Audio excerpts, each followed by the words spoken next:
Great, thank you very much. So last year I talked to everybody here about new space. It's been an exciting year in that. But even more exciting for me was I was actually selected to serve on the National Advisory Board for the Smithsonian Science Education Center. And it was kind of interesting. First, I've known the director for a little while, so I'll talk a little bit about her and then why I thought having her talk here was going to be a good idea.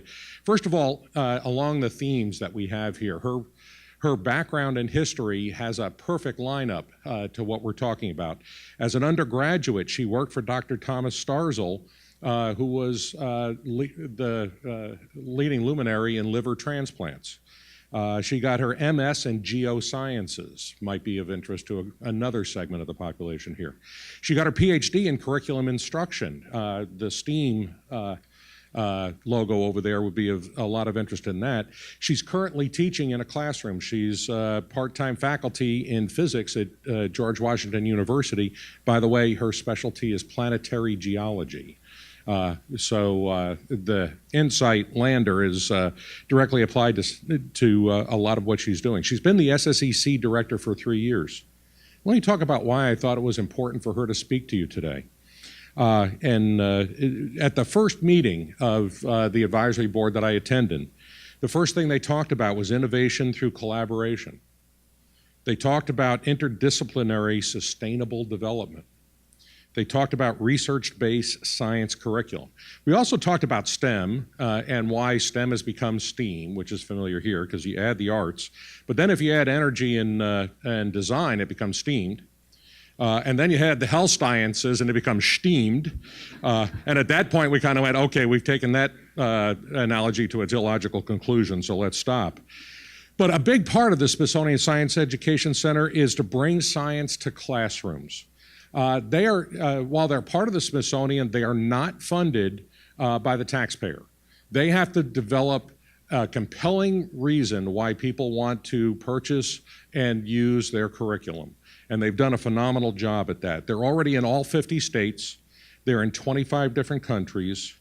Here to talk about Learning Without Borders, Dr. Carol O'Donnell.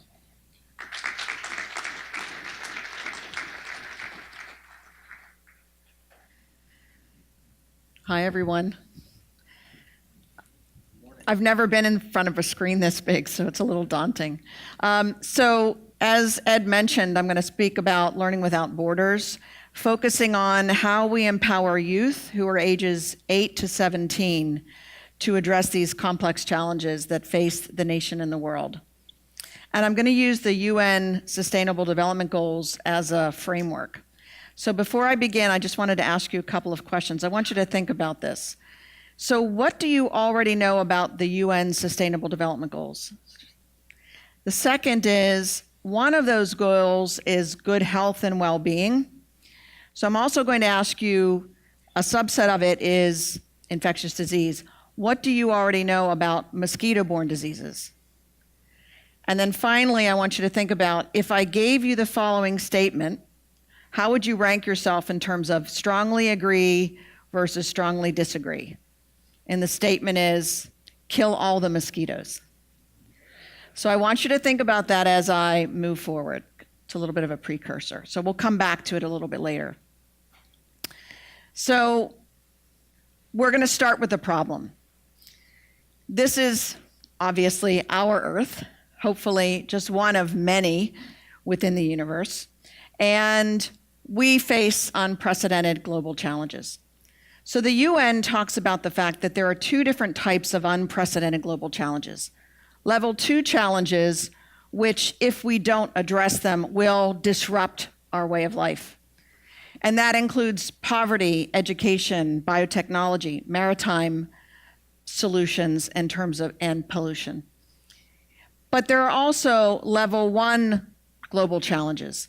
And if we don't address them, they'll eliminate our way of life, including infectious disease, and mosquito-borne diseases fall into that category. Water scarcity, energy security, climate change, deforestation, biodiversity, ecosystems loss. Now, these are not simple problems. They're not even complicated problems. They're complex problems, what many people have called wicked problems. So what does it take to solve a wicked problem?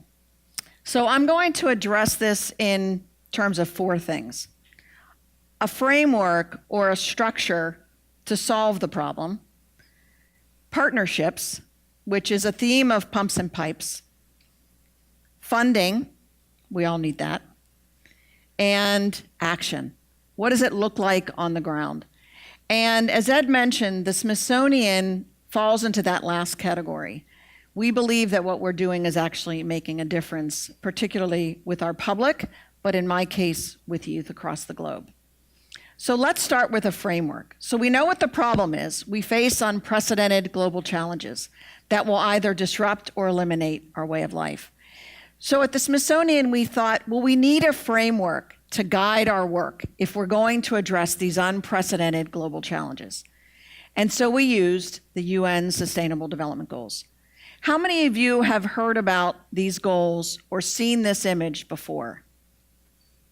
Okay, so about maybe 50% of you. So the UN Sustainable Development Goals were set by the UN Development Program, the UNDP, in 2015, with the goal of achieving these incredible, very lofty goals by 2030. And they include things like no poverty, zero hunger, good health and well-being, quality education, gender inequalities, clean water, and clean energy, and on and on. Altogether, there are 17 different goals.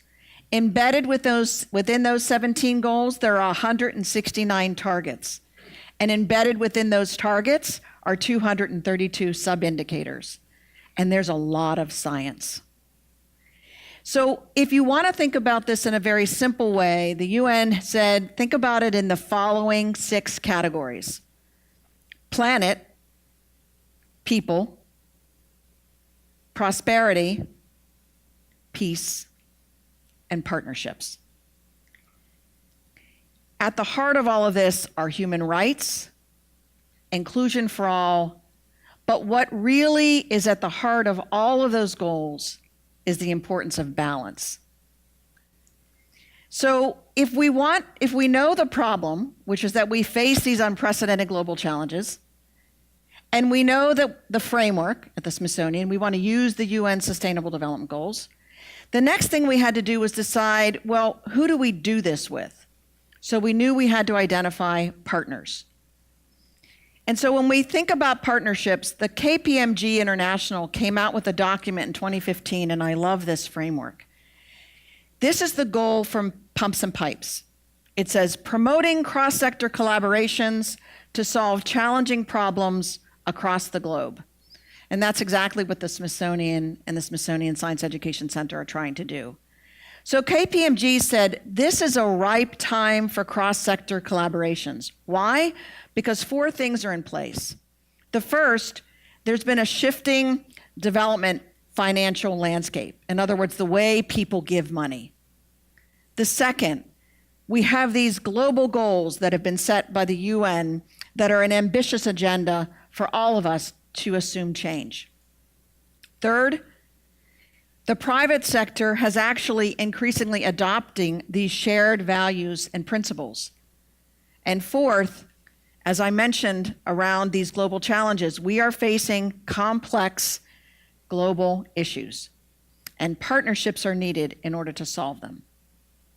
So this is a complex slide, I apologize, but it's from this KPMG 2015 document, and I think it really says it well when it talks about what good cross-sector collaborations look like. So it says, first of all, you've got the private sector, and I'm going to use as an example Johnson & Johnson, the Gordon and Betty Moore Foundation, groups that have funded our work, for example. The second, you've got the public sector, U.S. Department of Agriculture, NOAA, NASA. This is all part of what we do, which is called CoSTEM, 14 federal agencies collaborating around STEM education.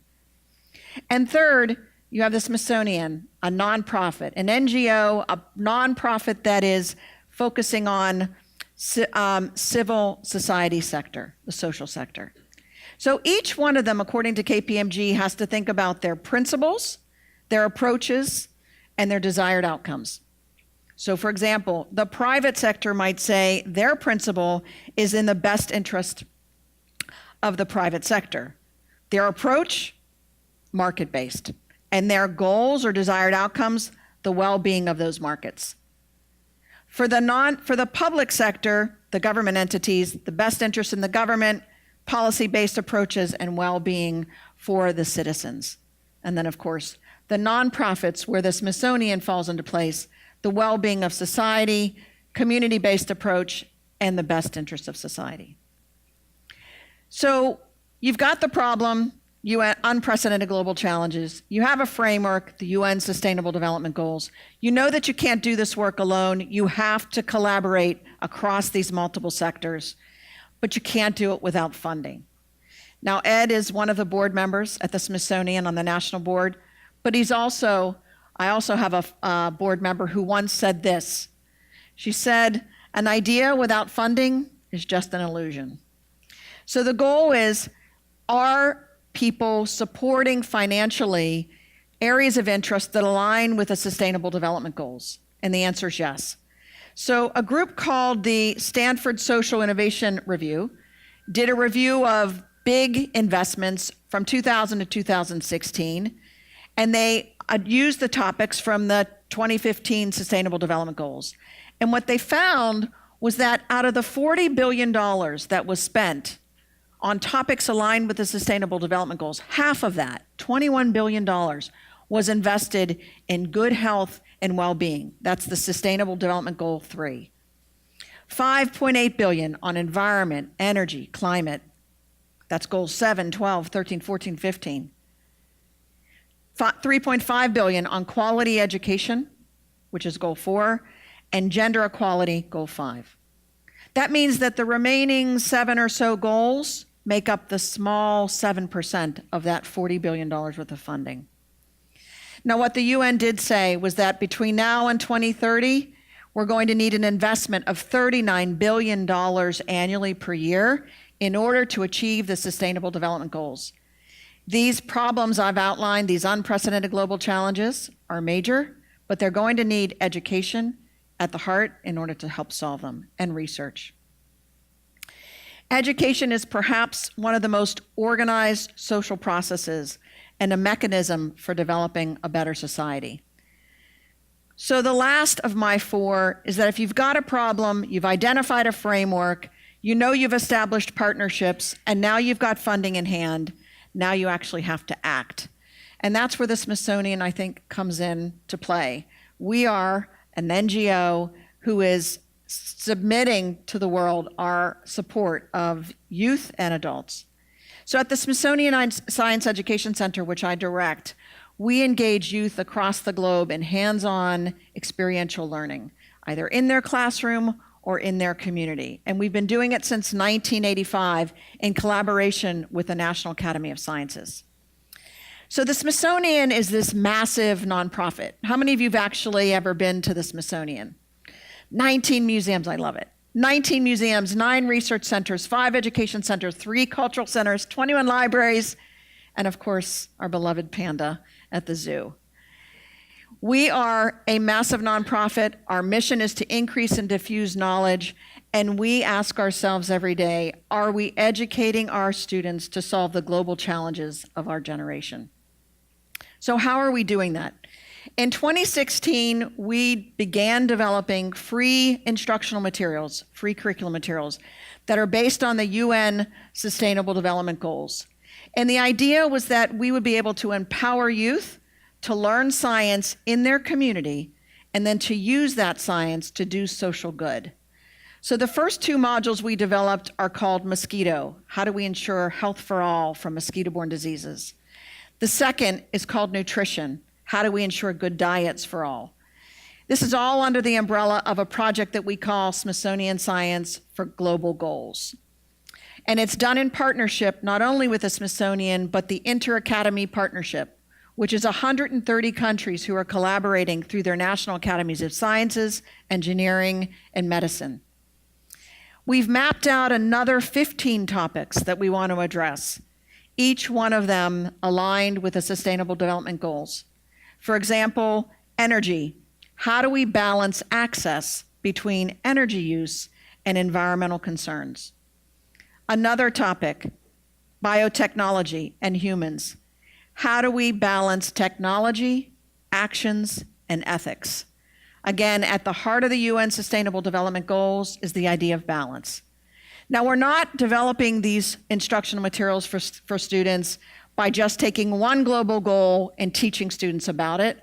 We're actually creating a combination of goals which tell a story.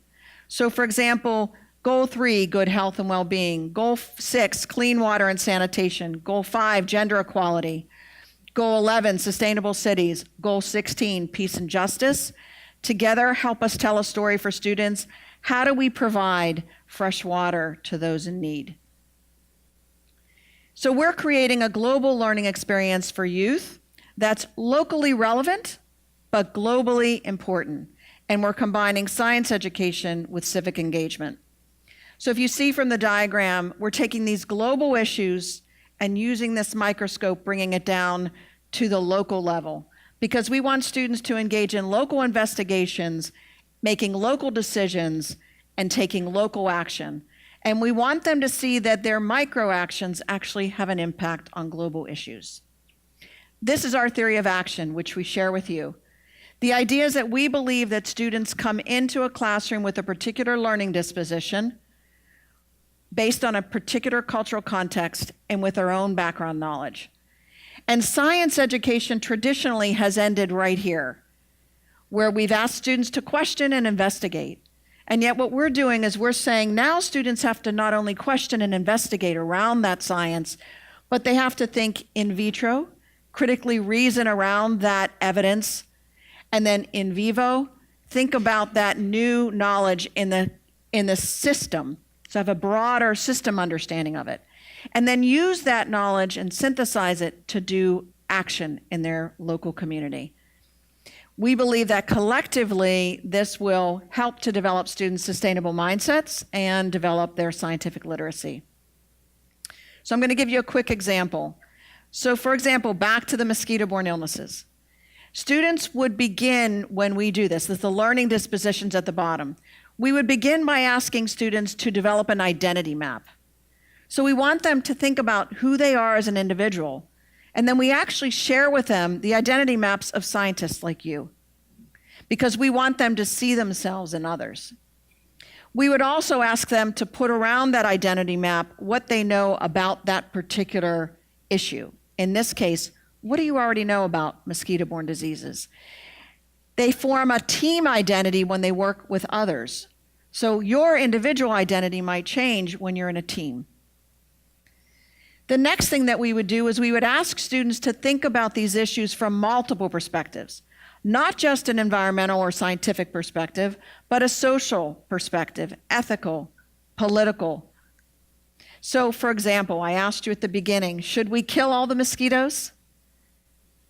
What we would have students do is look at that statement, think about as an individual where they would position themselves in terms of strongly agree versus strongly disagree. We'd then put them into a group of 5 or 6, and we'd ask them to debate and come up with a solution and to explain why. How did they derive that decision? Now that's an ethical question, but we might also ask them a social one. People who live in places with mosquito-borne diseases should not be able to travel to other places to visit their family. This is at the beginning of that module. And then, of course, as we teach them the science, we would expect that their thinking would shift. So, for example, we've engaged them in the problem. Now we teach them the science, whether it's about the life cycle of the mosquito, how these diseases are transmitted, what's a host, what's a vector, why do habitats matter, how do we mitigate or manage the disease. These are examples of what students have done across the globe. Picture at the top from the Jacaranda School in Malawi. The other pictures from Punta Calabra at our Smithsonian Tropical Research Institute in Panama. These students are experimenting with ways to collect mosquito larvae and eggs in their region, map out their local region to find out where mosquitoes are most prevalent, and then to develop a management plan for how to control those mosquitoes within their local environment. Next, and finally, we now bring students to develop an action plan that they then implement. So for example, 6-year-olds, and this happened, 6-year-olds decided that around their school grounds there was a lot of trash. But they noticed that if the trash was plastic, water had a tendency to sit in it. And they learned that mosquitoes lay their eggs in moist environments. And so they decided to collect the trash, but in particular, they were trying to reduce the standing water.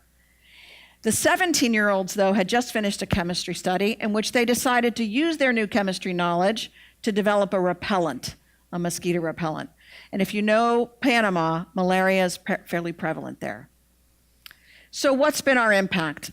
We not only are helping students feel more confident about their content knowledge, their scientific knowledge, but we're also helping to change their agency.